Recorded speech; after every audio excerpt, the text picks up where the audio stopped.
Olá, bom dia. Hoje nós vamos falar sobre uma doença que é basicamente característica de idosos, pessoas acima de 60 anos. Mas é claro que ela pode acometer outras pessoas mais precocemente. E é caracterizada principalmente pela perda da memória recente. Você já sabe do que eu estou falando, né? Do mal de Alzheimer. E você sabia que existe mais de 50 milhões de pessoas no mundo que são cometidas por essa doença? No Maranhão a gente não tem assim uma estatística muito definida, né? Mas no Brasil nós temos mais de 2 milhões e 500, quase 3 milhões de pessoas. É sobre tudo isso que nós vamos conversar no programa de hoje, porque quem veio conversar comigo sobre esse assunto foi a vice-presidente da Associação Brasileira de Alzheimer, que é Ana Lúcia Zobel Elau. Bom dia, Ana Lúcia, seja bem-vinda. Bom dia, agradeço mais uma vez o convite de estar aqui falando desse tema que é muito relevante. Pois é, porque quando a gente fala, às vezes a gente tem até vergonha de falar, né? Por exemplo, as pessoas acometidas por Alzheimer, normalmente elas têm um pouco de vergonha de falar, preconceito, né? A família tenta de alguma forma mascarar o problema, não vou dizer esconder, mas mascarar. Mas é uma coisa que precisa ser dita e tratada, né? Sim, sabemos que a doença de Alzheimer é uma doença progressiva. Ela, infelizmente, não tem cura, mas tem tratamento. Então, é fundamental que essa família tenha esse entendimento para que ela possa tratar melhor, lidar melhor com a doença de Alzheimer com o seu ente querido, dando uma melhor qualidade de vida para ele. Sim, sim. Aí como é que essa família, por exemplo, uma família que tem um idoso, pode começar a perceber que essa pessoa ela está com esse problema, com os seus primeiros sinais assim? Bom, muitas das vezes os sinais aparecem, né? E a família, por não ter essa informação, costuma dizer, é da velhice, é porque está ficando, né, já de idade, e vai deixando. Quando vê, a doença já está sendo instalada. Entendi. Já está instalada aí. Depois de instalada já não tem mais muita coisa a fazer? Não, sim, tem. Até porque é necessário que a família, quando tiver o idoso, tiver com esse comportamento, essa situação de esquecimento, né, levá-lo a um geriatra ou a um neurologista especialista em demência. Porque nós precisamos saber que a prevenção ela é fundamental. E até mesmo antes de apresentar os sinais e sintomas, é preciso fazer esse acompanhamento para que faça a avaliação neuropsicológica, os exames de laboratório e os exames de imagem. Quer dizer, são aquelas regrinhas que valem para todo mundo, né? A prevenção é sempre a melhor forma de evitar qualquer problema. E o idoso, naturalmente, ele já deve ser acompanhado por um geriatra, né? Mas a gente sabe também que isso não é a regra comum, nem todo mundo tem acesso a esse tipo de serviço. É garantido pelo serviço público? Mas também o acesso não é tão facilitado assim. Aí, como é que a gente faz em casa? A família pode tomar conta dessa pessoa para evitar que isso, se percebido logo no início, venha se agravar. Bom, assim, a família sozinha ela não consegue, né? Ela precisa ter esse acompanhamento de um especialista, né? Seja o geriatra, o neurologista, o psicólogo, né? Porque é uma equipe multidisciplinar. A gente costuma dizer que a doença de Alzheimer é uma doença muito cara. É muito cara, porque precisa de todo o acompanhamento. E a gente sabe que pessoas mais simples não têm essa abertura. É verdade. Esse é que é o problema, né? Esse é que é o problema. Porque você sabe que é uma doença que não tem cura e que, portanto, precisa de acompanhamento. Esse acompanhamento pelo resto da vida vai se tornar uma coisa bem complicadinha para a família. Justamente, porque ela é progressiva. Por isso, ela é progressiva e precisa ser tratada com a estimulação cognitiva, com a medicação, porque tem dois tratamentos, o não farmacológico e o farmacológico. E o não farmacológico é justamente essa questão da estimulação cognitiva, né? Que trabalha-se com a música, com atividades impressa, né, para que o idoso possa se movimentar também através da atividade física, né, porque a gente sabe que fazendo atividade física libera uma substância chamada irisina. E essa substância, ela protege o cérebro, né? Protege o cérebro. Olha só, a gente pensa que é só para o físico, né, essa coisa toda, não. O cérebro também está sendo beneficiado na hora que você porque oxigena todo o organismo fazendo atividade. Então, isso é necessário. Não é uma questão de vaidade, é uma questão de necessidade mesmo. Vamos já falar dessa questão cognitiva, mas com relação aos medicamentos, eles são necessários em toda situação? Quer dizer, qualquer pessoa diagnosticada com mal de Alzheimer ou demência, que a demência parece que a gente evita ainda mais, né? Não, é porque o Alzheimer, ela é a demência mais comum. Ela é uma demência mais comum. Então, assim, está dentro desse contexto. Tá. Mas, assim, a pessoa diagnosticada com mal de Alzheimer, ela sendo tratada com medicamentos, quando ela começa esse tratamento, de alguma forma, ela vai ter melhora na qualidade de vida, ela vai ter uma regressão dessa doença. Como é que acontece a partir daí? Bom, retarda, né, os sintomas, né, deixa de ser assim, aquele galopante e vai manter mais tempo o idoso na fase em que ele se encontra. Justamente tomando as medicações e fazendo as atividades cognitivas. São as duas paralelas. Porque uma completa a outra. Então, assim, com a questão da medicação, é fundamental, mas ela não vai o tempo todo, porque chega um período que aquela medicação não vai mais surtir o efeito que precisa. Ai, que coisa, né? Quer dizer, então a gente precisa desses dois tratamentos. Não vai pensar que só porque você está dando o medicamento lá para o seu querido idoso, ele vai ficar bom. Não vai. Porque não tem cura. Não tem cura. E o pior é progressivo, né? Essa questão aqui que preocupa mais, porque além de não ter cura, é progressivo. Quer dizer, é uma coisa que vai aumentar cada dia mais. Aí a gente entra com a outra terapia. No momento em que você começa essas atividades, a leitura, palavra cruzada, vamos pegar coisa bem basiquinha que todo mundo pode fazer. Na hora que você começa isso, de alguma forma você já sente resultados no bem-estar desse um processo, né, Elda? É um processo.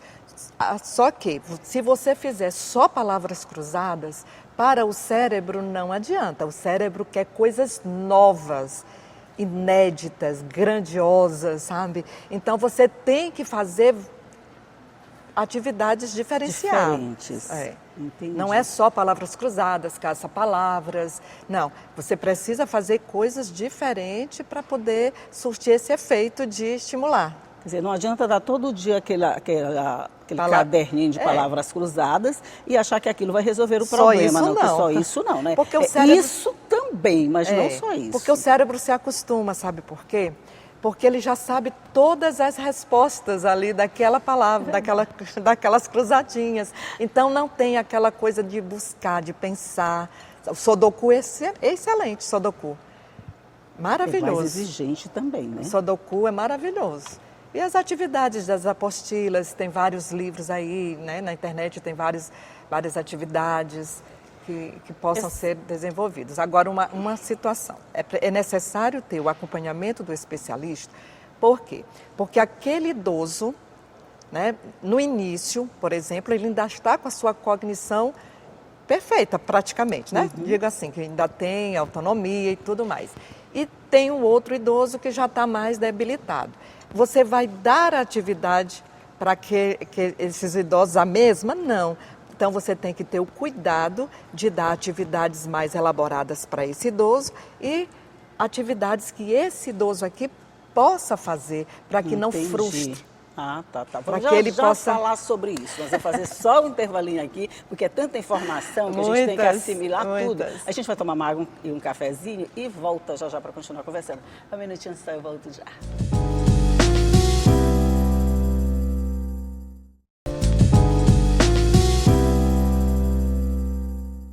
Ok, já estamos de volta conversando aqui sobre o mal de Alzheimer, as coisas que podem ser feitas para melhorar a qualidade de vida de quem de alguma forma já foi afetado pela doença. E a gente também lembra que lá no começo eu falei que era pessoas acima de 60 anos. Aí eu estou conversando aqui com a vice-presidente da Associação Brasileira de Alzheimer, a Ana Lúcia, eu tenho que dizer o nome todinho, Ana Lúcia... Porque senão ela briga comigo, gente, eu tenho que dizer o nome todinho. Ana Lúcia Azobel Elal. A gente está falando de pessoas acima de 60 anos, mas eu lembro que a gente viu um filme, não foi agora não, há um tempo atrás, Para Sempre Alice. É uma história fantástica sobre essa doença, mas que foi de forma precoce, numa pessoa com uma inteligência excepcional, um QI elevadíssimo, quer dizer, ela pode vir precocemente e pode atingir qualquer pessoa, não interessa o nível de intelectualidade? Qualquer pessoa. Inclusive, o Alzheimer está batendo na porta de todos nós, vamos dizer assim. Tá? É uma doença que ela está aí, precisa ter um olhar realmente diferenciado, né? Para que possa ser tratado, e a questão dessa precocidade aí é necessária. Nós precisamos ter esse olhar com a gente mesmo, né? Para a gente mesmo, né? Porque achar que a gente não tem 60 anos que não pode ser. Se está funcionando assim alguma coisa que não está indo legal, a gente tem que ter esse olhar com a gente mesmo e buscar ajuda. Mas será que no dia a dia, Ana Lúcia, a gente consegue perceber esses sinais? Porque eu lembro, eu vou voltar de novo para o caso da Para Sempre Alice, né? Ela teve só um lapso de memória, né? Um branco que de vez em quando a gente tem no dia a dia. Mas foi agravando, foi agravando, e a situação ela foi ficando mais grave, porque ela não aceitou, de buscar uma ajuda. Mas ela percebeu, mesmo ela não aceitou, mas ela percebeu. É isso que eu estou dizendo. A gente, no dia a dia, consegue perceber esses Infelizmente, é difícil, porque a gente não aceita, porque somos jovens. Isso, é verdade. Então, isso é uma doença de velho, né? Não. Assim, e outra coisa, nem todo esquecimento é a doença de Alzheimer. Criança esquece, adultos esquecem, não vamos jovens... generalizar, né? Não, nem todo. O esquecimento vem dessas várias informações que nós temos no dia a dia. O estresse, a ansiedade é a vilã do esquecimento. Pessoas ansiosas esquecem demais. Tá? É verdade. Querem tanto lembrar que acabam esquecendo, né? E também esse volume intenso de informação que a gente recebe no dia a dia, parece que antes a gente recebia informações mais compartimentadas, uma que outra ali. Hoje a gente recebe uma avalanche ao mesmo tempo, o cérebro não consegue digerir tudo isso. Aí depois a gente reclama que a caixa está cheia. Né? Nossa memória ela é seletiva, ela é seletiva, ela exatamente. Vai lembrar coisas mais importantes. E as outras coisas ela vai deletando, é como um computador ali, ó. Verdade. Por exemplo, o idoso, quando ele começa a falar mais do passado do que de acontecimentos recentes, é um sinal. É um sinal, né? É um sinal. Porque ele acaba de comer e diz que não almoçou, que não comeu nada, que está com fome. Então, é um sinal que a família precisa estar em alerta. Agora vamos voltar para aquelas atividadezinhas assim do dia a dia que eu achei super interessante. Eu acho que é uma coisa que a gente pode fazer no dia a dia, que todo mundo pode fazer no dia a dia para ajudar de alguma forma, né? Sim. E não está só ajudando o outro, acho que na hora que a gente está fazendo com ele, a gente está se ajudando também. Sim, claro. A gente falou da palavra cruzada, que ela sozinha não faz nenhum milagre, né? O que mais a gente pode fazer? Que tipo de atividade a gente pode dar para essa pessoa para que esse cérebro volte a pegar no tranco? Aprender uma nova língua. Quem tiver condições é excelente. Tocar um instrumento. Legal, muito bom. É muito prazeroso, assim, mas assim, nós precisamos saber se aquele idoso, ele gostaria de aprender. Isso. Porque nem todo idoso quer nem aprender. Tudo serve para todo mundo, né? A gente precisa. Agora, se o idoso ele fica motivado para aprender, vamos aproveitar. Tá. Vamos aproveitar o que ele gosta. É o que traz prazer para ele, né? Não é uma coisa obrigada. Se ele tocar um violão, se ele nunca gostou de violão na vida, né? Justamente. Então aquilo vai causar mais estresse. Mais estresse. Ah, meu Deus, é um processo bem complicado, viu? Justamente. As amizades, os círculos de amizade, por exemplo, os idosos eles tendem a se trancar mais em casa, não querer sair, essa coisa toda. Esse círculo de amizade que se forma, por exemplo, na igreja, em associações, isso também fortalece? A socialização é maravilhosa, tá? Mas tem uma situação que no início, onde o idoso ele está começando a esquecer, ele não lembra do teu nome, ele não sabe, aí ele fica com vergonha de sair de casa para socializar. E aí ele se tranca no seu próprio mundo. E pode ser que venha a ter uma depressão, onde vai agravar O que já não estava bom pode ficar pior. Justamente, vai agravar a situação e a doença de Alzheimer ela vem mais forte, mais... É comum a depressão associada principalmente no início. Dessas... Principalmente no início. A não aceitação da doença, né? Muitas das vezes o idoso ele não tem essa noção que seja a doença de Alzheimer, não é? Ele só sabe que ele está esquecendo, que ele não está entendendo, mas ele mesmo pode achar que é da idade, entendeu? É verdade. E a família tem que estar em alerta quanto a isso. E a gente pode pensar que também, não sei se eu vou falar uma besteira, mas a gente pode pensar que ela acontece só com quem fica mais isolado em casa, com quem fica sem essa socialização, quem fica sem essa... Mas, como a gente viu anteriormente, ela pode acontecer com qualquer pessoa, mesmo ela estando ativa e no mercado de trabalho. Sim. Isso aí vai realmente dos fatores de riscos, né, que temos. Aí são 14 fatores de risco, que é a obesidade, que é a diabetes, que é a pressão arterial, que é o colesterol alto. Todas essas situações que não são controladas, elas podem causar a demência. Ai, meu Deus do céu. Quanto mais você fala, mais complicada a coisa fica. É um processo muito complicado, o controle do consumo do álcool, do tabagismo, né? É um processo a perda de audição, da visão, tudo isso aí são fatores de riscos modificáveis, porque se a gente cuida, né, da nossa saúde, a probabilidade é bem melhor, não é? Maior de não sermos acometidos isso, é verdade. Imediatamente. Aqui no Maranhão, como a gente falou no início, a gente não tem uma estatística definida, mas a gente com certeza tem muitos casos, né?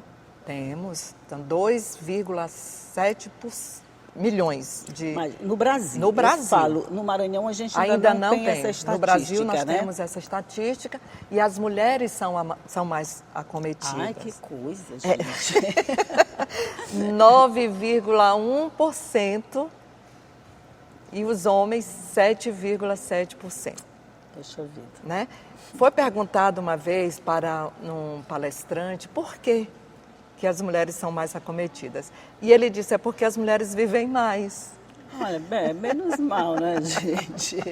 Mas nós vamos ficar velhinhas, mas a gente só tem que cuidar para ficar uma velhinha saudável. Mas a gente tem que se preparar bem antes, né? Bem antes. Não pode deixar aparecer os primeiros sinais para daí... A gente tem que cuidar. Justamente. Aquele tripé que a gente fala, alimentação... né?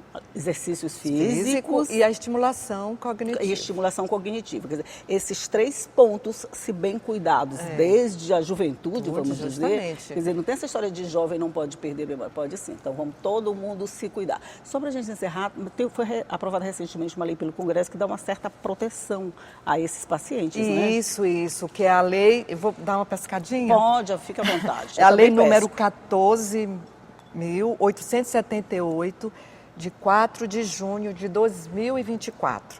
Essa lei foi instituída, né, a Política Nacional de Cuidados Integral às pessoas com a doença de Alzheimer e de outras demências. Né? Então, o governo, né, federal instituiu essa lei e nós precisamos colocá-la em prática. Quer dizer, porque ela garante esse atendimento e acompanhamento para Justamente todos esses para pacientes. o paciente e para a família, para a família, com pessoas com doença de Alzheimer. Agora só precisa lutar para que ela seja efetivada. Nós estamos na casa do povo, né? Na casa do povo. É porque aqui a gente fala muito em lei que não pega. Tem lei que pega, tem lei que não pega, né? Mas essa lei, então, ela precisa pegar. Precisa pegar, porque assim, precisa dessa conscientização popular para que ela saia do papel e vá facilitar a vida de quem precisa desse tipo de cuidado. Essa qualidade de vida é essencial não só para o paciente, mas para quem está lidando com ele, para quem está com ele no dia a dia, é muito importante. É por isso que a gente sempre conversa aqui sobre esses assuntos, para chamar a atenção. E não é só porque o setembro é o mês de conscientização do Alzheimer, não. A gente tem que falar sempre, todos os dias. E se cuidar todos os dias, né, Ana Lúcia? Sempre, é necessário. Porque se a gente se cuida, os fatores de riscos, né, vão diminuir mais o aparecimento dos sinais e sintomas. Não que a gente não vá deixar de ter, porque nós não sabemos a causa da doença ainda não foi de Alzheimer. Definida, né? Tem estudos que é necessário, mas não tem a cura ainda, né? Então, ótimo. A cura não tem, mas o tratamento tem. Um dos tratamentos é esse, a informação. É por isso que a gente fala a respeito. Ana Lúcia, a gente com certeza precisa conversar mais a respeito. Nosso tempo acabou. E veja, pode falar rapidamente. No Nordeste, ele é mais acometido, 10,4%, e o Sul, 7,3%. Então, isso aí, a gente precisa ter esse olhar. E é nessa lei que a gente vai ter que trabalhar para que a gente precisa trabalhar ainda mais para que essa lei saia do papel. Justamente. E vá até o encontro de pessoas que estão precisando. Mais uma vez, muito obrigada por sua participação. Nós que agradecemos. Aqui, por compartilhar todas essas informações. E eu só queria dar uma informação, rapidinho. Nós da Abraz temos o grupo de apoio todos os segundos sábados de cada mês, no Asilo de Mendicidade, às 9 horas. Passe lá e tire suas dúvidas, que a gente acolhe você. Qualquer pessoa pode participar, pode, né? É gratuito. Pronto, então, assim, essa informação é super importante. Está precisando de informação? Vai, participe de uma reunião. Com certeza você vai sair muito mais bem informado. Bom dia para você, bom dia para você. Bom dia a todos. E bom dia para você que está aí do outro lado nos assistindo, que ficou sabendo mais a respeito disso e de tudo que pode ser feito para melhorar a qualidade de vida de que, de alguma forma, é acometido pelo mal de Alzheimer. Tchau e até a próxima.